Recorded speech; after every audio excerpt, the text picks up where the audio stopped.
Bonsoir et bienvenue au Centre d'Universalité pour cette conférence en compagnie de Daniel Kemp. Je vous rappelle que à l'achat de votre billet ce soir pour la prochaine conférence de Daniel, vous pourrez recevoir gratuitement la première partie de cet enregistrement sur cassette. Alors ça, c'est à l'achat du billet ce soir pour la prochaine conférence de Daniel, qui aura lieu vendredi prochain à 20 heures et qui aura pour titre La sexualité de l'homme nouveau. Je vous rappelle également que mercredi prochain, il y aura un mini-séminaire sur l'organisation donné par Daniel Kemp. Ce mini-séminaire est gratuit pour les personnes qui sont intéressées. Il débute à 17h30 mercredi prochain. Donc ceux qui désirent y participer, voyez pour cela Mario Gosselin afin de réserver à l'avance vos places. Alors ce soir, on va donc accueillir celui qui depuis quelques années déjà bouscule un peu notre léthargie.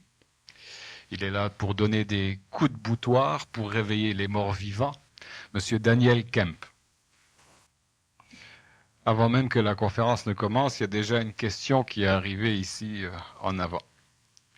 Je vais commencer par cette question-là. Ce soir, c'est pourquoi allez-vous mourir? C'est bien beau cela, c'est bien beau cela.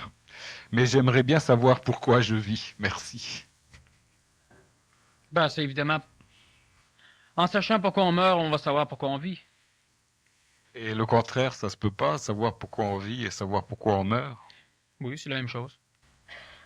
Alors, on a, nous, la faculté ou la fâcheuse habitude de souffrir, de vieillir et puis de mourir. Pour beaucoup de monde, ça fait pas de sens. Le fait que nos cellules, les cellules de notre corps, vieux déjà de plusieurs millions d'années, ont mis donc des millions d'années pour développer une certaine forme de conscience. Tout cela pour finalement retourner à la Terre et retourner à l'inconscience. On peut se demander pourquoi cette espèce de simulacre, ou comme disait Aurobindo, ici j'ai noté cette phrase-là, que cache cette terrible stratégie de l'éternel. Stratégie, c'est important. Oui, c'est une stratégie. Plusieurs personnes m'ont signifié la semaine dernière qu'avec un titre comme ça, Pourquoi allez-vous mourir, on ne devrait pas avoir beaucoup de monde dans la salle. Effectivement, c'est un titre qui fait peur. J'aurais pu mettre les mécanismes de la survie. J'aurais pu demander est-ce qu'on mette un titre plus énergisant, plus vivant. Mais de temps en temps, ça me plaît de dire des choses. Et en plaçant un titre qui fait fuir des personnes, on peut se permettre d'avoir dans la salle ceux qui ont peut-être plus d'intérêt ou ceux qui ont peut-être suffisamment d'énergie mentale pour ne pas trop souffrir la peur de la mort. Regardons par exemple dans un titre d'une conférence Pourquoi allez-vous mourir? Combien de personnes que le monde ancien appelle âgées sont présents.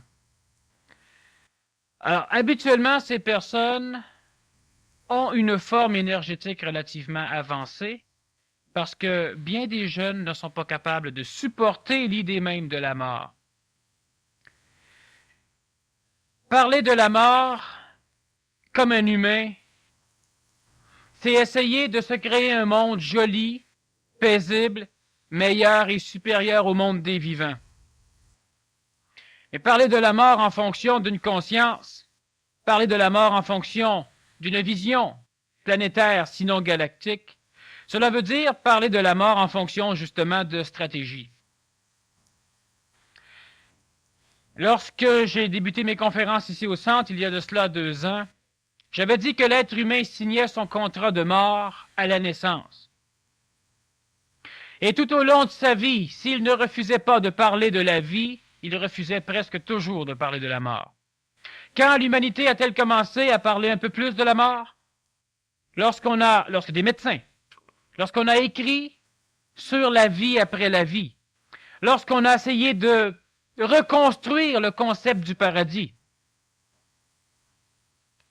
Alors l'être humain est d'accord pour parler de la mort à la seule et unique condition qu'on parle de la mort comme on parle de la vie.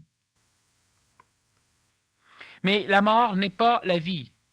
Parce que si la mort serait la vie, le mortel n'existerait pas. Il n'y aurait pas de mortalité. Pourquoi l'homme meurt-il? Pourquoi la femme meurt-elle? Pourquoi l'humain est-il mortel? il y a une raison stratégique, il y a même d'ailleurs plusieurs raisons. Parce que l'être humain ne meurt pas sur un seul plan, l'être humain vit plusieurs morts lorsque le corps physique daigne bien vouloir mourir.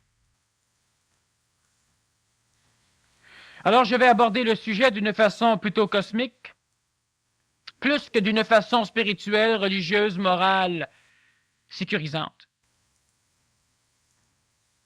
Il faut comprendre une chose, c'est que les choses sont telles qu'elles sont, et si on se refuse de voir une chose telle qu'elle est, ça ne change rien à cette réalité coordonnée. Alors je peux parler de la mort comme on voudrait que j'en parle, et je peux parler de la mort comme elle est.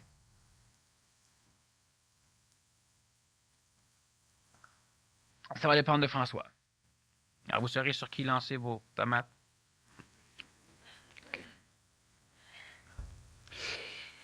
Ben moi, je me demande où est l'intérêt d'une discussion sur la mort si ça ne débouche pas sur la possibilité d'une mutation de la mort.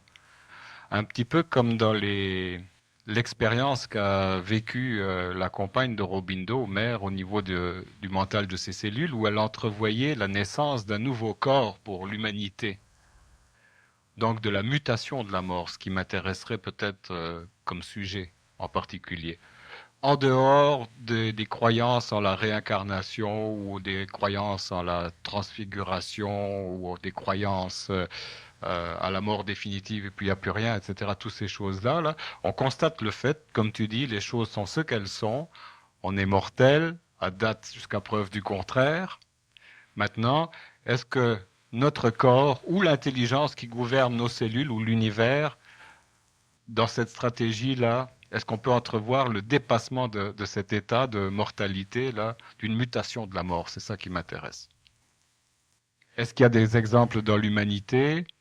Et entre les mains de qui ou de quoi serait ce secret et quelle serait la contribution de l'homme à ce dépassement? Bon, ça fait plusieurs questions. Alors si je résume peut-être les questions, puis tu pourras y revenir si c'est mal fait. Premièrement, est-ce qu'il y a une solution à la mort? Entre les mains de qui ou de quoi se trouve cette solution? Et est-ce que l'humain peut arriver à une immortalité biologique? Bon, disons 3 questions, je crois, qui sont relativement intéressantes. Ce soir, je m'étais dit, maintenant je ne sais jamais tant que la conférence n'est pas commencée, que peut-être on pourrait parler justement de ce sujet de l'extension de la vie. Pour ceux qui ont voulu affronter un pourquoi allez-vous mourir. L'extension biologique est une chose évidente. L'être humain va se sortir de ce mécanisme évolutif et expérientiel qu'est la mort. Mais il y a un prix à payer, premièrement, pour étendre sa vie. Et lorsque je parle de l'humain qui va arriver à transcender la mort, je ne parle pas de toutes les parties de l'humain. Du moins, pas telles qu'elles sont.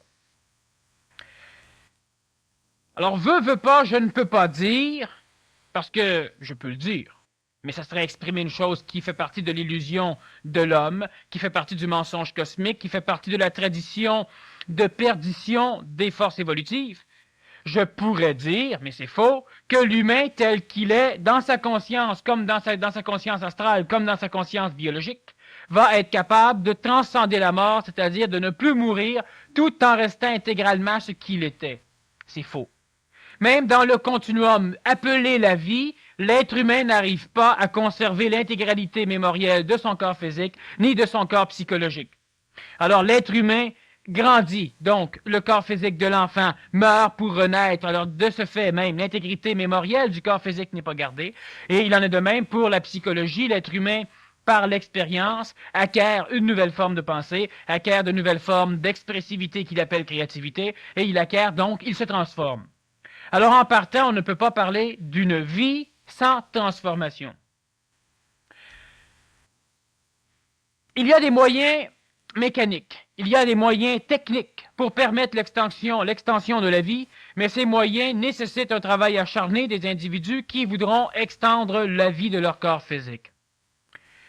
Lorsque je parle d'étendre la vie du corps physique, cela veut dire d'engendrer une circulation énergétique, énergie vitale, au niveau des cellules physiques, de façon à ce que, malgré que la mémoire de celui-ci se perde au fur et à mesure du temps, donc que la personne poursuive son avancement cellulaire, donc elle se transforme, son visage se transforme pour s'assujettir à l'expression de sa psychologie, ses lignes de main se transforment pour les mêmes raisons, et elle grandit, elle rétrécit, elle grossit, elle maigrit, elle vieillit, mais sans vieillir. Ce que je veux dire, c'est qu'il y a des techniques qui permettent à l'être humain de poursuivre la vie, donc de vieillir, sans devenir vieux. Il y a un prix à payer, il y a le prix, premièrement, de la foi, parce que tant que tu n'as pas expérimenté la technique, tu devras croire qu'elle peut ou ne pas y croire. Il y a un autre prix, celui de la permutation de l'ego émotif en personnalisation mentale anémotive, donc sans émotion. Alors, qu'est-ce qu'on veut qu'ils vivent? Si on veut que la psychologie, donc si on veut que la mémoire, l'expérience, la personnalisation, l'identité de l'être humain vivent, si on veut que l'astral, localisé dans un corps physique, vive, on doit accepter la désintégration du corps physique, on doit accepter la désintégration du corps vital, une désintégration énergétique, c'est-à-dire qu'il y a une façon pour que l'être humain au niveau de l'âme soit totalement immortel, ne subisse plus la stratégie de la réincarnation, de l'incarnation ou de l'évolution, il y a un moyen. Et ce moyen est la momification. Si un être humain dans sa psychologie ne veut pas mourir lorsque le corps physique cesse d'être énergisé par la vie, si le corps physique est momifié, l'âme reste cristallisée telle qu'elle est. Et lorsque le corps physique sera détruit, l'âme sera elle aussi absoute. Ce moyen a été recherché par les pharaons, il a été recherché par différents prêtres, différents rois de certaines civilisations qui avaient eu et qui avaient à l'époque certains contacts avec des phénomènes solaires. Mais ça n'a rien à voir avec l'expérience réelle du rôle de l'humanité. Si le corps physique doit vivre, si le corps vital doit vivre, alors il faudra que l'ego meure. Alors, qu'est-ce que c'est que la mort de l'ego?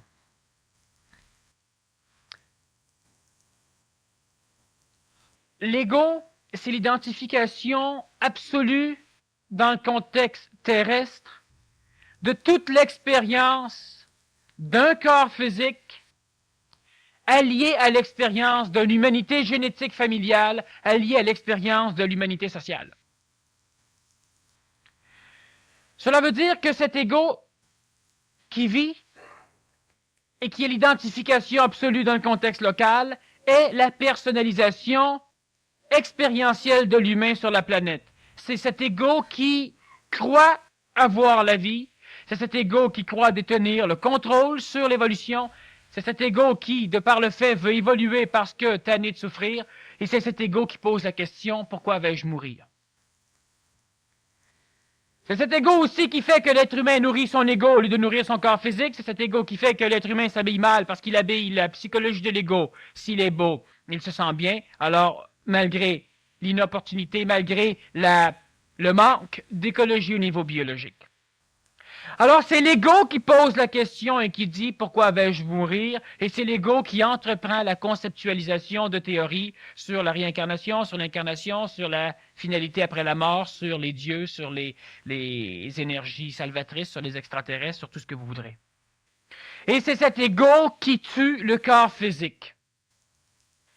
Et lorsque l'ego tue le corps physique, l'ego tue le seul véhicule biologique lui permettant de conserver sa mémoire. Cela veut dire que lorsque l'ego tue le corps physique, l'ego tue en même temps la mémoire. Et lorsque l'ego tue la mémoire, l'ego ne se souvient plus d'être. Et lorsque l'ego ne se souvient plus d'être, l'ego n'est plus. Et c'est d'ailleurs l'un des processus stratégiques de la mortalité chez l'humain. Alors, de quelle façon arriver à extendre la continuité biologique, la vie physique?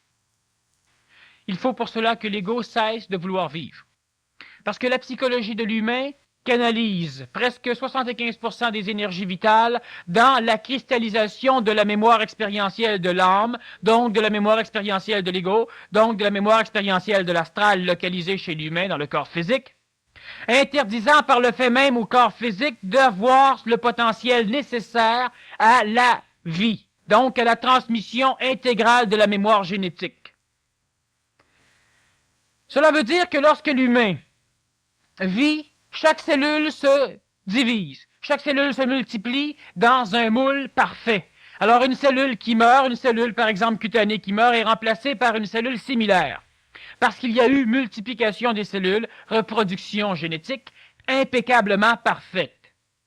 Lorsque l'ego, lorsque la psychologie, lorsque l'émotion, lorsque les désirs de l'humain cristallisent par le fait qu'il a expérimenté la matière, par le fait qu'il a de la mémoire, lorsque vous vous rappelez du passé, plus vous avez de l'expérience dans votre vie, plus vous avez la faculté d'avoir une mémoire de la vie plus grandiose. Alors on dit, vous avez plus d'expérience. Et c'est cette expérience qui tue le corps physique. Parce que plus l'expérience nécessite d'énergie pour que l'on puisse se souvenir, moins il reste de cette énergie appelée la vie, de l'énergie vitale, pour la transmission intégrale de la cellule dans le corps physique. Alors plus l'humain canalise de l'expérience, plus l'humain vieillit. Et on va remarquer aussi que lorsqu'un être humain a la faculté d'un contact avec la mémoire planétaire, donc lorsqu'un être humain, par exemple de 12 ans, de 13 ans, de 14 ans, lorsqu'un adolescent de cet âge, semble avoir plus d'expérience, semble être plus mature, il l'est aussi de par son corps physique. Et il aura le caractère d'adulte avant les autres. Plus il aura accès à de la mémoire, plus il aura besoin d'énergie vitale pour conserver cette mémoire, alors plus vite il vieillira. J'ai travaillé dans un hospice où on avait des personnes, on leur donnait 30 ou 32 ans, 35 ans. Parce que ces personnes paraissaient jeunes. C'étaient des personnes handicapées au niveau mental et surtout au niveau de la mémoire. Ils ne se rappelaient pas.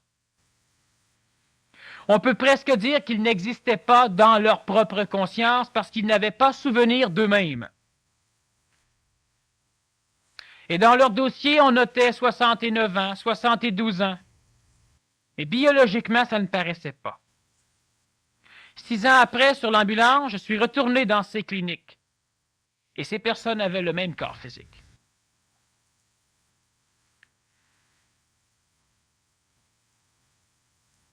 Plus l'être humain saura se passer de la souvenance qu'il a de ses vies ou de sa vie présente, antérieure, donc de sa vie actuelle passée, plus il aura la possibilité comme un enfant d'entrevoir un monde à venir. Parce qu'au fur et à mesure que l'humain, que l'astral de l'humain évolue par l'expérience et qu'il cristallise cette mémoire, il vit non plus à partir d'une vie future, mais d'une vie passée. Et lorsque l'humain en arrive à cristalliser à un point mortuaire sa mémoire, il prend toute l'énergie vitale de son corps physique pour se rappeler de son passé, du bon vieux temps. Et les cellules se défont. La reproduction cellulaire n'a plus la même vitalité. Alors on en arrive à un point tel que lorsqu'une cellule mère se divise en 2 cellules filles, les 2 cellules filles ne sont pas identiques à la cellule mère. J'ai déjà exposé que ce fait qu'un adulte, un homme, de 60 ans par exemple, peut donner naissance chez une femme à un enfant qui aura une cellule cutanée, qui aura un corps de bébé frais, vivant, impeccable, tandis que son propre corps à lui est vieilli. Alors, même si l'énergie sexuelle, si l'énergie vitale se focalise dans l'énergie sexuelle jusqu'à un certain âge relativement avancé, l'andropause ou la ménopause, où le manque d'énergie vitale dans le corps physique oblige l'humain à cesser toute reproduction pour pouvoir poursuivre sa vie biologique, plus loin, l'énergie vitale manque à un point tel que le corps meurt. Alors la personne qui vieillit dans son corps physique devient de plus en plus malade parce qu'elle manque d'énergie vitale pour assurer la conservation mémorielle de la reproduction de ses cellules. Alors elle dépérit. Elle dépérit parce que l'ego suce toute cette énergie et elle dépérit parce que l'ego doit disparaître. Pourquoi l'être humain meurt-il? Pour la simple raison que l'expérience canalisée par l'ego est une expérience qui a comme fonction la création d'un monde illusoire, d'un mensonge cosmique, plus planétaire que cosmique, d'un mensonge, d'un monde dans lequel on aura canalisé, focalisé, mémorisé toute l'expérience de chacun des individus. Mais identifié dans un individu, dans l'âme de l'individu, cette expérience ne peut que nuire à l'évolution de l'être humain qui, dans la grande majorité de son expression, n'est pas parfait. Alors l'être humain meurt pour que l'ego puisse être dissous, pour que l'âme puisse être digérée par l'âme de la planète, faisant évoluer par le fait même la planète. Et cette âme planétaire porte aussi un nom ésotérique de ciel. Ça n'a rien à voir avec les cieux. Tandis que l'humain se réincarne de son vivant en laissant une descendance génétique après lui, son ego, lorsque le corps physique aura été digéré par la planète Terre, sera à son tour digéré dans le plan vibratoire qui est le sien, donc dans un régime de vibration qui rentre en harmonie avec ce qu'il a connu de son vivant. Tous les individus qui ont une harmonie de leur vivant seront digérés, seront fusionnés ensemble dans leur mort. Et lorsqu'ils auront été fusionnés, ils reviendront dans un nouveau corps, pluralitairement réincarné, pour poursuivre l'évolution au niveau planétaire. Alors, tout reste, mais pas comme l'humain égoïsé le veut. Celui qui cesse de rechercher la vie la trouve. Celui qui cesse de rechercher la mort reste vivant. Mais la vie chez l'homme, c'est le fait de se souvenir qu'on a vécu.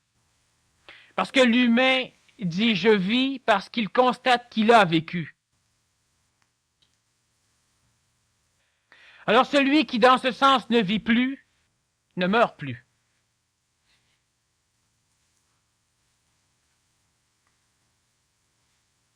Autrement dit, la mort, c'est dans le souvenir. La mort, elle est déjà dans la mémoire. Elle est là comme une programmation. Elle est là aussi dans nos cellules. Nos cellules ont accepté cette programmation-là de la matière. Nos cellules sont incapables de dépasser ce plan-là qui est dans cette vieille matière-là, de laquelle on est fait. L'être humain, l'homme nouveau, lorsqu'il va arriver à personnaliser son mental, il va avoir ceci de différent, c'est qu'il n'aura plus aucune correspondance avec la génétique de ses parents. Or, ni biologique, ni vital, ni astral, ni mental, il sera un être neuf, un être nouveau. L'humain, regarde ceci. C'est un mécanisme extrêmement simple à comprendre. Mais s'il est compris par le plan fautif de l'humain, alors il reste tout à fait incompris, inserviable, parce qu'évidemment, je ne peux pas dire à l'âme de l'homme, je ne peux pas dire à ce qui est mortel chez l'humain, je ne peux pas dire à ce qui tue l'humain que ça va rester. Non. Et plus souvent qu'autrement, c'est cette partie qui tue et qui se suicide, qui aimerait qu'on lui donne la clé, la technique pour pouvoir tuer sans se suicider. Et ça ne se peut pas. Et lorsque je parle de mortalité, lorsque je parle de suicide, en réalité, je parle d'une transmutation d'un état à un autre. Mais c'est la même chose, c'est une mortalité pour la simple raison que la mémoire localisée dans l'âme d'un individu est maintenant répartie à l'échelle planétaire, ce qui fait qu'il n'y a plus d'identification. Vu qu'il n'y a plus d'identification, le « je suis » n'est plus. Alors il y a mortalité. Ça ressemble à un grand jeu de lois cosmiques. C'est où tu lances tes dés dans ta vie, puis tu avances de quelques cases, puis tu retournes en arrière, puis parfois tu te suicides ou parfois tu meurs. À ce moment-là, retour à la case départ. Mais on a beau retourner toujours à la case départ, on fait toujours partie du jeu. Parce que je voudrais savoir si est-ce qu'on peut sortir du jeu, savoir que les dés sont pipés, savoir qui manipule les dés et comment sortir du jeu. Tout à l'heure, je parlais d'une réalité coordonnée. Dans le monde de l'homme, il y a l'illusion. C'est-à-dire une réalité coordonnée par la psychologie intrinsèque à l'humain. C'est le monde de l'illusion. Lorsque nous disons que l'être voit les choses telles qu'elles sont, c'est-à-dire que l'être voit énergétiquement les choses telles qu'elles sont. Il ne voit pas les choses telles qu'elles sont parce que les choses sont comme elles ont été coordonnées. Donc, les choses ne sont pas. Cela veut dire qu'au-delà du monde de l'illusion humain, il y a le monde de l'illusion cosmique. Au-delà du monde de l'illusion cosmique, il y a le monde de l'illusion super-universelle, c'est-à-dire qu'il y a le monde de l'illusion créative.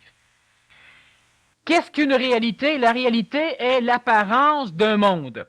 Ce verre n'est ni beau ni laid, il est le verre. C'est une réalité coordonnée extérieure. Alors, dans la première phase de libération, donc de ce jeu de dépipé, l'être humain doit prendre conscience de l'illusion relative au contexte qu'il émet lui lorsqu'il perçoit. Alors, je dis, ce salon, il est beau. Je suis dans mon monde d'illusion. Je dois ouvrir les yeux à un monde, disons, plus réel, le monde de la réalité, qui n'est inexistentiel dans le domaine de l'absolu inconditionné, mais par contre qui est réel dans le domaine de l'humain. Alors je dis, ce salon est. Il n'est ni laid, ni beau, ni grand, ni petit. Je ne le compare plus à ma mémoire, donc je dis, ce salon est. Lorsque j'ai quitté le salon, je ne l'entraîne pas avec moi dans ma mémoire. Lorsque je regarde le salon, je dis ce salon est. Mais en même temps, je dois percevoir que c'est une réalité coordonnée. C'est une création, une expression créative de l'humain. Ce salon n'existe pas tel quel parce que la matière même que je vois, elle est régie par l'orbite de différentes molécules qui eux-mêmes ont une création différente de ce que je peux percevoir. C'est une vibration assez basse pour qu'on l'aperçoive avec nos sens. Oui, mais la perception de cette réalité est quand même limitée par un monde illusoire planétaire. Alors l'être humain doit en arriver à ne pas voir les choses telles qu'elles sont, mais accepter une perception reliée à ce qu'il peut de cette existentialité des choses. Alors, il n'y a ni illusion ni réalité dans le monde cosmique au niveau d'une conscience cosmique. Par contre, dans le monde de l'humain localisé dans son âme, il y a une réalité, lui. Deuxième réalité, ce qu'il perçoit. Alors, tu es laid ou tu es beau. Tu es fin ou tu n'es pas fin. Dieu existe, Dieu n'existe pas. Il y a une autre réalité au-delà de cette illusion qui va être celle où je vais dire, tu es ce que tu es. Et tu y as droit. Et les autres sont ce qu'ils sont et ils y ont droit.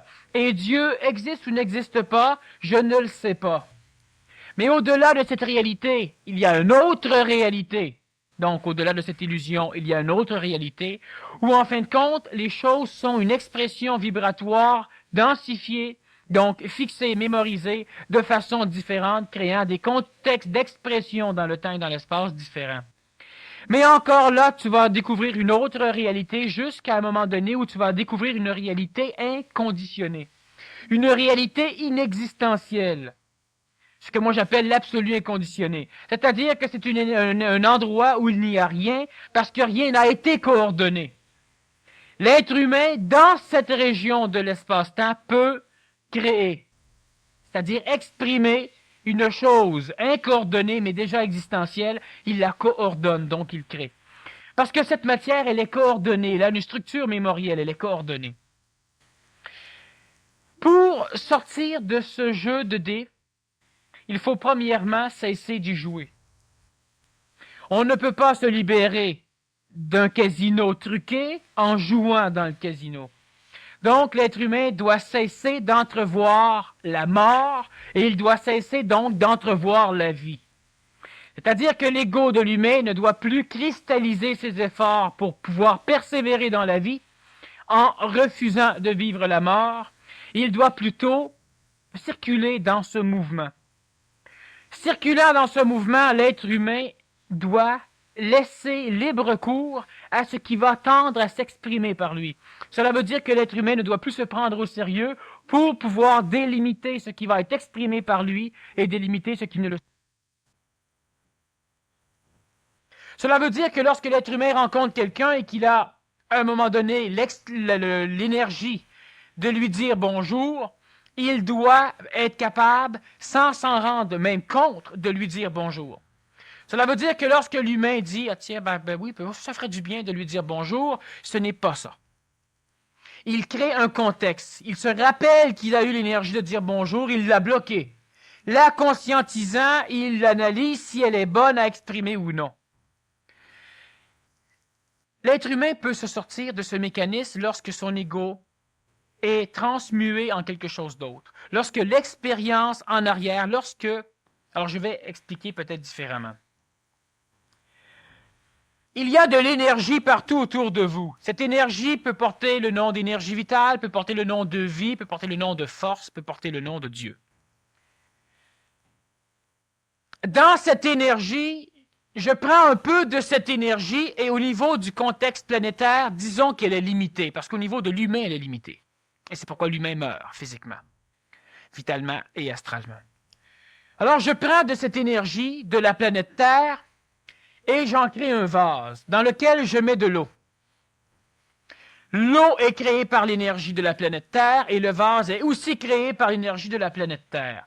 Alors évidemment, je baisse le quota d'énergie vitale à l'échelle planétaire, mais je crée un vase et de l'eau. Alors je peux dire, j'ai créé. Et je peux dire, sur la planète Terre, il y a une seule chose d'existentielle, ce vase et l'eau. Moi. Mais à un moment donné, je continue à créer de l'eau. Je veux remplir le vase. Et lorsque le vase est plein, ma soif d'accumuler de l'expérience de cette eau, elle est inassouvie. Alors, je dois prendre encore de l'énergie vitale pour recréer, pour augmenter la grandeur de mon vase. Et là, je peux continuer à créer de l'eau, de l'expérience. Je vis. Je brûle la vie. Par les deux bouts. Et à un moment donné, je crée de l'eau, je crée de l'eau, je crée de l'eau et je commence à manquer d'eau. Alors l'eau que je mets, elle coule. Je perds un peu de cette mémoire. Alors je mets toute mon énergie pour essayer de me rappeler au moins de ce que j'ai vécu. Je ne peux plus me rappeler de ce que je vis. Et les personnes âgées en arrivent à cette phase à un moment donné où ils ne se rappellent pas les 24 heures, les dernières 24 heures, la dernière semaine, mais se rappellent de leur jeunesse, se rappellent de leur naissance, se rappellent de lorsqu'ils étaient adultes. Alors, ce que je fais, c'est que l'eau coule et je prends les derniers vestiges d'énergie de la vie au niveau planétaire et j'essaie d'obstruer le reste de mon vase. Je ne suis plus capable de créer d'eau et j'essaie de garder ce vase.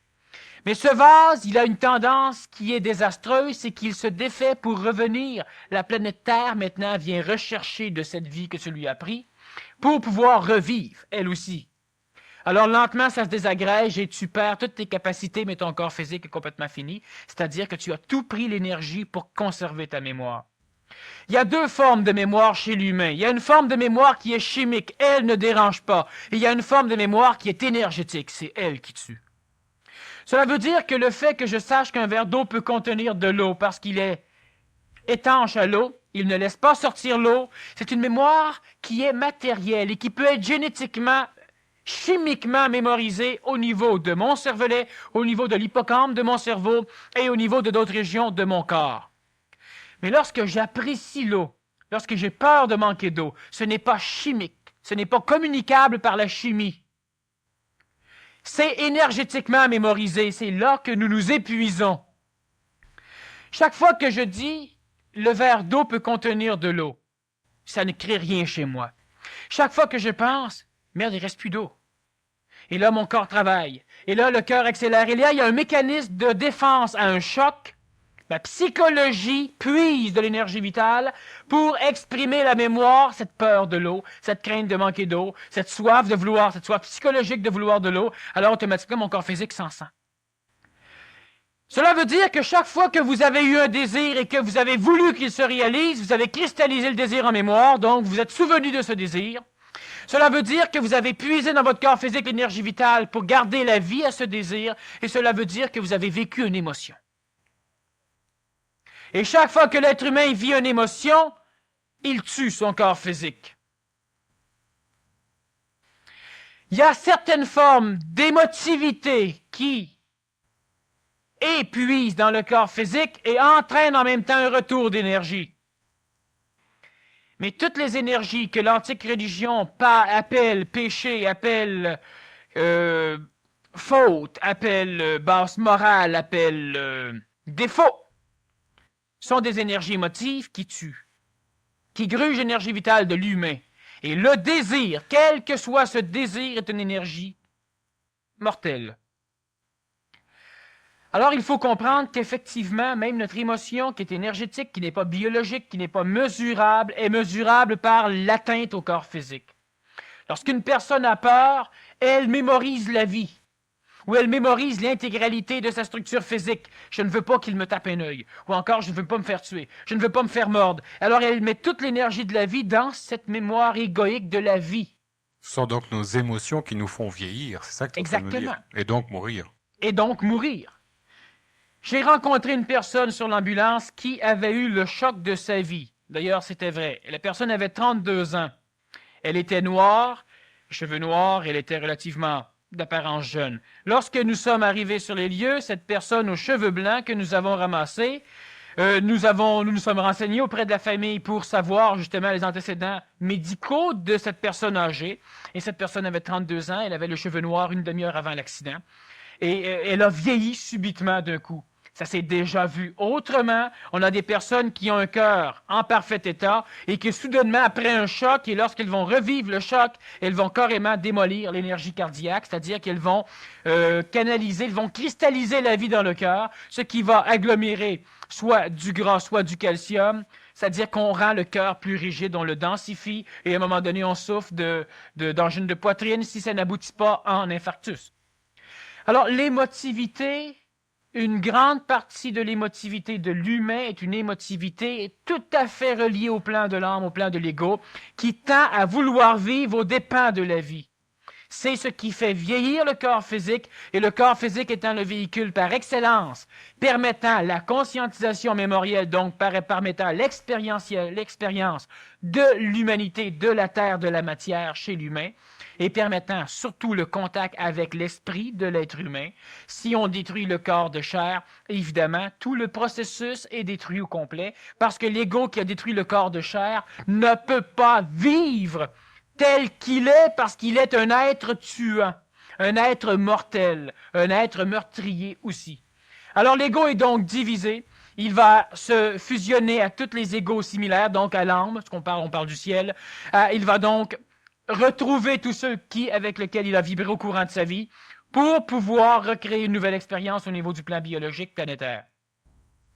Notre morale judéo-chrétienne là, nous enseigne que nous sommes poussière et que nous retournerons à la poussière. Et ça fait des millénaires, au moins 2 millénaires, qu'on se fait dire ceci. Et pourtant, je suis persuadé qu'en chacun de nous, il y a quelque chose qui sait qu'on est lumière et qu'on retournera à la lumière. D'où vient ce paradoxe-là? C'est quoi? Quelle est la parcelle en nous qui sait que nous sommes lumière? C'est plus bon. Ça, c'est un enseignement qui a été donné par les intelligences, par les précurseurs créateurs de notre monde d'illusion, donc de notre monde planétaire, pour restreindre la conscience de l'humain à une médiocrité expérientielle, pour l'obliger à subir, parce qu'il ne peut pas accepter l'expérience, donc le rôle de l'humain, le rôle fondamental de l'humain sur la planète Terre. Lorsque l'humain en arrive à un point tel où il peut voir le rôle qu'il a à jouer sans se prendre égoïquement au sérieux, alors évidemment, il pourra laisser croître chez lui cette connaissance énergétique du fait qu'il est lumière et que tout son schéma, y compris la corporalité, redeviendra lumière ou éthérique. Alors, c'est plus vrai, c'est plus bon du tout. L'homme n'est pas poussière pour redevenir poussière. D'ailleurs, l'être humain n'a jamais été comme tel poussière. Il n'est pas parti de la poussière. Le corps physique a été structuré à partir de la mer planétaire. C'est ce qu'on veut dire par poussière. Mais même ce corps physique, la planète Terre, n'est pas une ville ramassée de poussière. C'est une masse d'énergie. C'est une masse d'énergie. On prend un électron ou on prend simplement une matière relativement connue, l'uranium, le plutonium, le californium. On prend un truc dans le genre, tout ce qui finit en ium, d'ailleurs, c'est très bon. Et on prend un électron tout petit qu'on brise en deux. On appelle ça la fission nucléaire. Et dans ce petit électron ou dans un verre de cette grosseur d'uranium, qu'on arrive à faire fissurer les atomes, qu'est-ce qui s'en dégage? Hiroshima. Et si on en prend un plus gros, il s'en dégage des choses plus grosses. Alors, dans un atome, on a suffisamment d'énergie pour tuer suffisamment d'humains.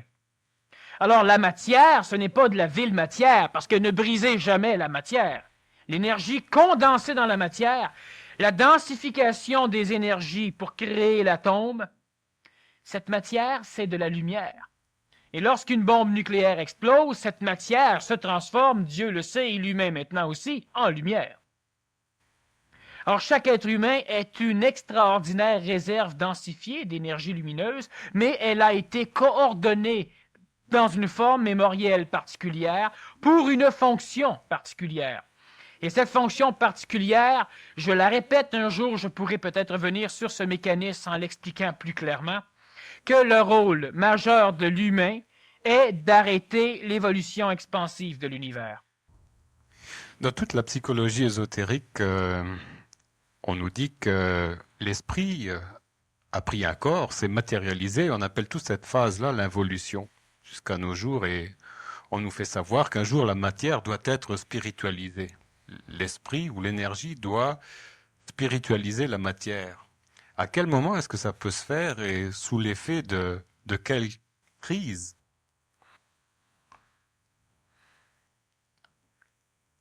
Bon. C'est une question de 500 $. Il n'y a personne qui a 500 $ ici ce soir. Quoique tous les argents réunis, ça ferait peut-être 500 $.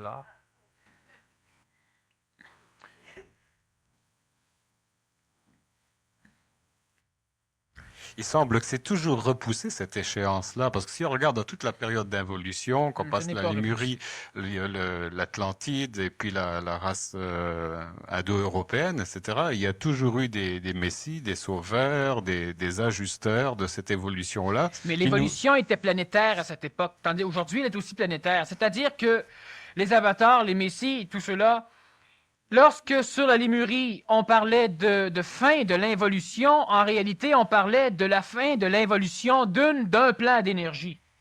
Donc, création d'un nouveau plan d'énergie, le plan vital, et par la suite le plan astral, au niveau de l'Atlantide.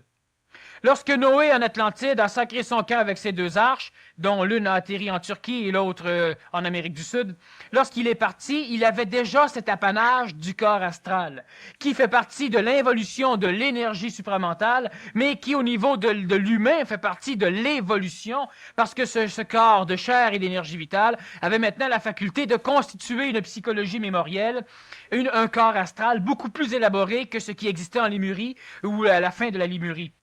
Lorsque Noé est arrivé avec son laboratoire biologique, génétique, parce que Noé a été l'un des grands tueurs d'animaux et recréateurs génétiques d'animaux, alors c'est lui qui a créé les animaux que l'on connaît pour la majorité. Lorsque Noé est arrivé, et lorsque les animaux, et lorsque les autres humains, parce que Noé n'était pas seul à bord de son arche, et lorsque d'autres humains venant des terres du Nord sont arrivés en Europe, on a commencé la cristallisation, donc l'arrêt de l'involution de la même énergie supramentale à un niveau mental. C'est par la suite que le Nazaréen va venir pour pouvoir créer ce mécanisme d'ajusteur de pensée qui va permettre à l'énergie supramentale, donc à cet esprit, donc à ce Dieu, au père du premier Nazaréen, de pouvoir venir toucher l'homme dans le temps. Maintenant, l'involution des énergies n'est pas finie et l'évolution de l'humanité n'est pas finie. C'est-à-dire que l'involution au niveau planétaire, l'involution dans le contexte expérientiel planétaire arrive à sa fin. L'énergie mentale devra être personnalisée, elle devra être identifiée, elle devra arriver à une étape de contrôle où elle se désassujettira totalement des mécanismes astralo-vitalo-corporels. C'est-à-dire que l'énergie mentale de l'humain devra être développée, et c'est ce qui a de plus en plus tendance à être, dans le contexte nord-planétaire, à être développé de façon à pouvoir... L'humanité va briser l'évolution planétaire ou l'involution du contexte planétaire lorsque dans chacun des humains, il y aura quelque chose qui pourra dire « Moi, je suis le mental et moi, je suis l'astral. Moi, je raisonne logiquement, efficacement, et je sais que j'ai une partie de moi qui peut venir colorer par l'émotivité mon travail. Et une partie qui va dire, moi, j'aime, j'ai peur, j'ai des craintes, je tremble de la mort, mais il y a une partie en moi qui me rassure, qui me donne des réponses ajustées, qui est capable de me rendre efficace.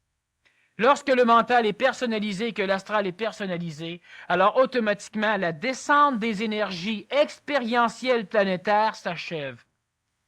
Il y aura maintenant un processus de contact entre l'âme, entre l'humain planétaire et sa correspondance extraterrestre, donc au niveau de son esprit, par l'intermédiaire de l'ajusteur de pensée. On en a parlé la semaine dernière.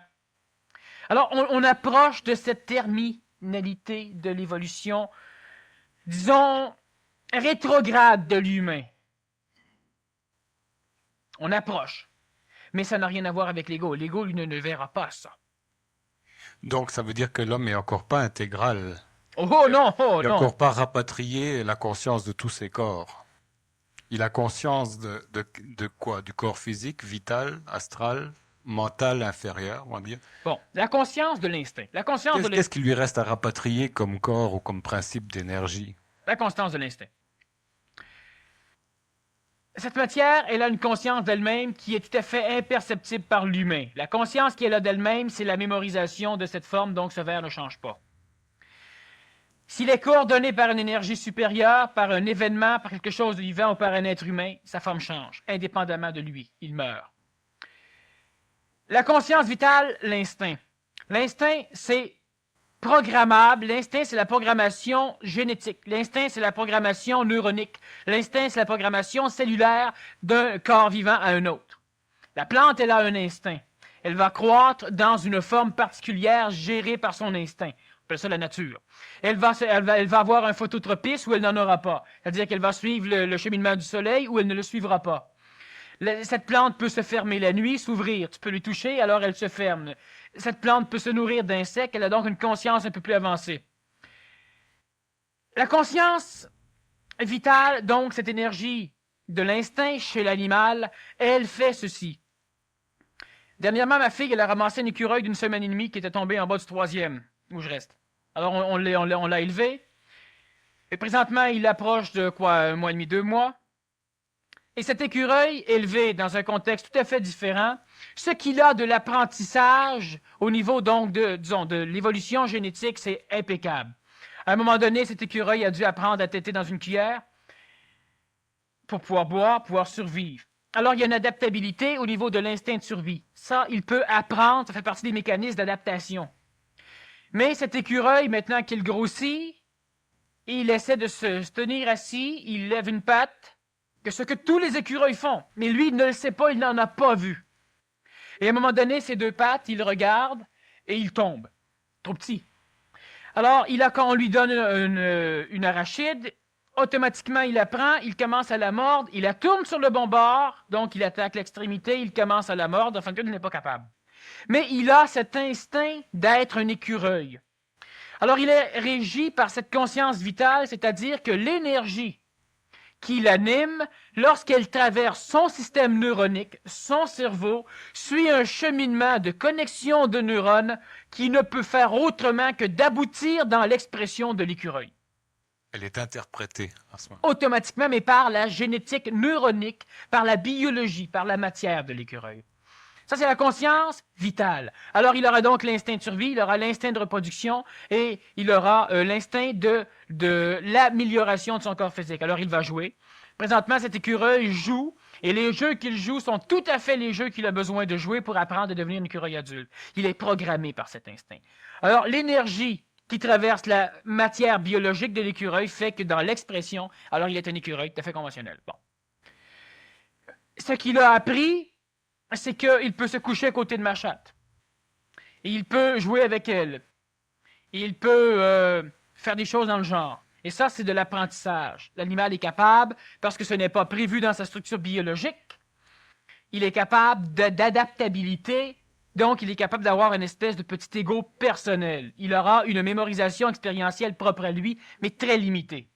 Si l'écureuil, tu l'éloignes des chats pendant 1 an, lorsqu'il verra un chat, il se sauvera. Même avant ça, pendant 1 mois, lorsqu'il verra un chat, il se sauvera. La mémoire qu'il a, elle disparaît parce qu'elle n'est pas conservable longtemps. Il n'a pas assez d'énergie vitale pour pouvoir mémoriser longtemps. C'est la conscience vitale, c'est l'instinct. Chaque être humain a aussi cette conscience vitale. L'être humain qui vient au monde a aussi se voit affuler, disons, se voit donner un âme. C'est-à-dire qu'il a maintenant une conscience astrale, une conscience psychologique. Une conscience qui, elle, par contre, peut emmagasiner une foule d'informations, mais de l'information surtout, non pas reliée à la vision de la matière, mais surtout au niveau émotif. De cette information émotive, l'aide de cette conscience émotive, l'être humain va l'élaborer en conscience de désir, en conscience d'apprentissage, en conscience de survie, mais non plus au niveau de l'instinct vital. Maintenant, l'apanage de la survie va être focalisé au niveau de cette mémoire, parce que cette mémoire retient plus de choses que l'énergie vitale, de la conscience vitale, l'instinct. Alors, l'être humain développe cette conscience, la conscience de l'astral qui va l'amener à reconnaître ses amis, à reconnaître des contextes expérientiels pleins, vides, bénéfiques, maléfiques pour l'expérience de son ego, évidemment. La conscience qui va suivre la conscience mentale, une conscience qui va être capable d'établir une relation entre l'expérience, entre l'émotivité mémorielle, entre l'astral, entre le corps physique et le corps vital, et l'extérieur dans une relation d'efficacité. Ça, c'est la conscience mentale qui doit se développer chez l'être humain. Jusqu'à date, ce sont toutes des consciences, on pourrait dire, qui bénéficient à la survie de l'espèce. Toutes les consciences qu'on a là. On reste toujours dans la survie, là. Parce que cette conscience, elle était restrifiée, elle est reliée à l'évolution de la planète. La conscience qui suit la conscience supramentale, donc une conscience supérieure au mental, la conscience du mental supérieur, c'est la conscience de l'intelligence instantanée, c'est-à-dire qu'à partir de cet instant, l'être humain ne fait plus affaire dans sa conscience à sa mémoire. Il fait affaire avec un savoir instantané qui lui amène l'énergie essentielle à sa survie ou à l'expérience dans un temps et dans un espace particulier. Cela veut dire qu'à ce moment où l'être humain entre dans cette conscience supramentale, il n'a plus besoin de sa conscience mémorielle. Alors l'ego va être transmué en corps éthérique, c'est-à-dire que l'ego disparaît, l'âme est divinisée ou supramentalisée, et l'être humain n'a plus de cette mémoire de l'expérience. Alors tu vas demander à un être humain qui est en relation avec son corps éthérique, donc avec son double supramental ou avec son esprit, te rappelles-tu, il y a 3 jours, et il faudra qu'elle recherche et elle ne trouvera pas, il y a 3 jours. Ce laps de période de transition où l'être humain perd ses mémoires et des mémoires qui normalement sont intelligentes, donc elle devrait se rappeler, c'est un laps de temps où elle est entre le branchement, entre la lutte entre le débranchement du contact mémoriel planétaire expérientiel et le branchement à un contact non expérimenté, non expérientiel, par contre existentiel. Et il y a une nuance majeure. L'être humain, par son ego, va lutter. Alors, il aura un peu le contact avec l'existentialité et il le perdra pour revenir avec l'expérientialité. Il va revenir avec le contact avec l'existence, donc l'être-té telle qu'elle est, s'entend, et il va revenir. La lutte entre les deux va perturber sa vie. Pour que l'être humain puisse être en contact total, donc s'exclure de la mort, en désintégrant son ego, ses mémoires, par la supramentalisation ou par la divinisation, appelons ça comme on voudra, avec cette énergie supramentale, avec le premier palier des cieux, donc du Père dans les cieux. Lorsque l'être humain est en lutte, il peut mourir, il peut vivre plus longtemps, il peut mourir et revenir implacablement en contact avec cet être-té.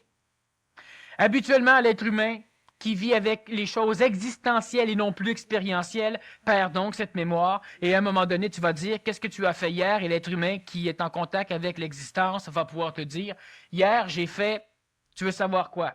À 3h32 minutes 42 secondes? Ou tu veux savoir quoi? Alors, il aura accès à l'information sans que lui l'ait mémorisé, comme aucun être humain mémoriel, morontiel, expérientiel et évolutif aurait pu l'avoir. Alors, c'est un mécanisme qui amène l'être humain, l'être réel, l'être fonctionnel, celui qui a une fonction et qui l'applique, à ne plus vivre cette mortalité typique du mortel de la planète Terre. Qu'est-ce qui est mortel? L'être humain expérientiel. Celui qui devient existentiel ne meurt plus parce qu'il ne vit plus dans le sens où il ne mémorise plus sa vie. Alors ça, c'est un mécanisme qui est qui va être la résultante évolutive de l'humanité. Évidemment, ça commence par le haut de la pyramide et lentement, ça va s'étendre à l'échelle de notre humanité. Maintenant, il va de soi qu'on n'aura pas 4 milliards d'individus qui vont arriver à cette expérience. Il y en aura 150 000, il y en aura 250 000, il y en aura très peu qui, parce que justement, on en a déjà parlé lors d'une conférence où on expliquait relativement clairement que les 4 milliards d'humains vont vivre des guerres, des apocalypses, qui sont d'ailleurs essentiels, pour la simple raison que ces êtres humains doivent vivre une expérience similaire, mourant. Leur ego, leur âme, va donc se fusionner parce qu'ils auront une attraction similaire de par leur expérience. Et sur, par exemple, 1 million d'individus, on assistera à la réincarnation pluralitaire de 100 individus.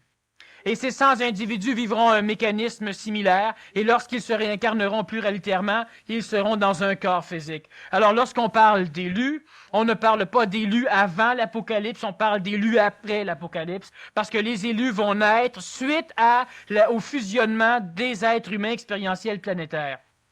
Alors, les sœurs, les frères, au niveau de l'esprit, les frères en Dieu, les sœurs en Dieu, vont se regroupés pour pouvoir expérimenter dans un véhicule biologique.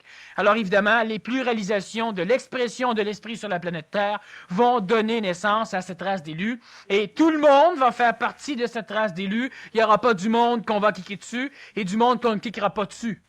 Il y aura des parties expérientielles dans l'âme de certains individus qui serviront de plateau matériel, tandis que l'autre partie de cette même âme, hautement spiritualisée, parce que dans chaque être humain, il y a une partie résonante avec l'esprit, ce qu'on pourrait dire, il y a une partie bonne, et il y a une partie résonante avec la matière, une partie mauvaise, et ce sera évidemment, c'est toujours séparé. Alors chaque être humain va faire partie de cette race d'élus. Il n'y a pas un seul mot d'humain qui va être abandonné et oublié, ça ne se fait pas. Lorsque l'être humain arrive à ce contexte, donc je parle quand même dans quelques dizaines d'années, lorsque l'être humain arrive dans ce contexte, il ne meurt plus parce que la mortalité n'est plus une chose essentielle à l'expérience de l'arrêt de l'expansion universelle. Est-ce que tu vois une mutation du corps là? Ah, totalement. Quelle forme ça pourrait prendre un nouveau corps pour ce nouvel homme là? Bon, ça c'est pas important. C'est pas important, il y a quelque chose d'autre qui peut-être. Premièrement, la mutation, de prime abord, sera interne, neuronique, cardiaque, endocrinienne surtout, et nerveuse. Et par la suite, le corps va aussi reprendre une forme biologique apte à pouvoir fonctionner au niveau planétaire. Alors, il ne redeviendra pas un enfant, il aura un corps ajusté à ce qu'il devra faire. Et c'est important à ce qu'il devra faire. Il y a aussi un moyen, il y a une technique présentement qui peut permettre l'expansion de la vie du corps physique. Une technique qui permet au corps physique de pouvoir vivre plus longtemps en ne suçant moins de cette énergie vitale et qui permet aussi lentement, il y a maintenant une technique, ça fait pas longtemps que ça existe à l'échelle planétaire, une technique qui prend l'humain là où il est et qui l'amène directement au contact avec son ajusteur de pensée, donc avec l'énergie supramentale, par l'intermédiaire donc de cette pratique, et l'être humain arrive à pouvoir étendre le cheminement biologique si, évidemment, il parvient à adopter la technique. C'est-à-dire que ce n'est pas une méthode que tu lèves une jambe, tu baisses la jambe, puis que tu sois fou, sans dessin, drogué, alcoolique ou normal, ça fonctionne.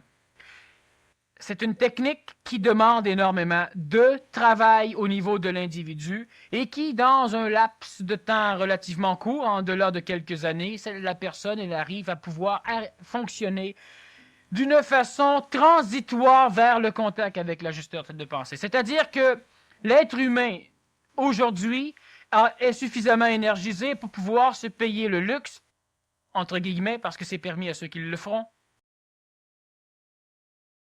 et c'est tout à fait interdit à ceux qui ne le feront pas, pouvoir se payer le luxe d'avoir une extension au niveau de l'expérience parce que ça deviendrait ridicule de mourir lorsque tu peux être prêt. Ok, merci beaucoup.